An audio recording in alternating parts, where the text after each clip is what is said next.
few days ago, I had mentioned that the Prophet ﷺ told us, and the Quran itself mentions it, every dua is responded to. Either Allah gives you what you want, or He gives you something equivalent, or He averts something away. And I mentioned very briefly, unless there is an impediment, unless there is something that is called, in Arabic, mawani ad-dua. In today's very brief reminder, I'll mention the three main factors that prevent dua from being answered. The three main factors, there are more than there, but time is limited. Number 1. Our Prophet ﷺ said, Allah does not accept the dua from the one whose heart is oblivious, min kalbing feel. If your heart is not in the dua, you're not making dua. If you're just repeating something from a book, if you're just saying things like a parrot, if you have no idea what you're saying, if you don't have ikhlas and taqwa, you are just mumbling phrases. So the Prophet ﷺ said, Allah does not accept the dua from the one whose heart is somewhere else. When you want your dua to be answered, then you had better put your heart and soul into the dua. You know what you're saying, and you're saying it with meaning. And that is why, when you make dua, it is better to make dua in your own language from the heart, rather than to repeat something in Arabic that you do not know.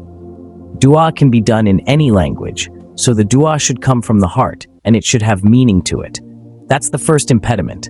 If you just say things, it's not like astaghfirullah, magic formula. No, it has to come from the heart. Number 2, the second impediment of dua not being accepted is that the issue of haram food and drink, the issue of eating and drinking from haram money.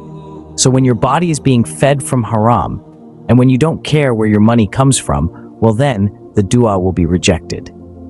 And our Prophet ﷺ gave the example of the traveler who is far away from his family. He is tired, dusty, disheveled, and he's all alone. He raises his hands up to Allah. He says, Ya Rabbi, help me. Ya Rabbi, help me.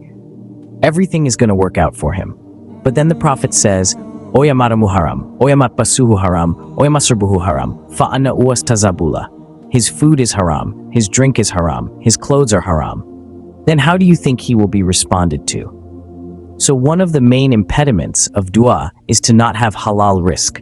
And that's why we have to be very, very careful about where we earn our money from.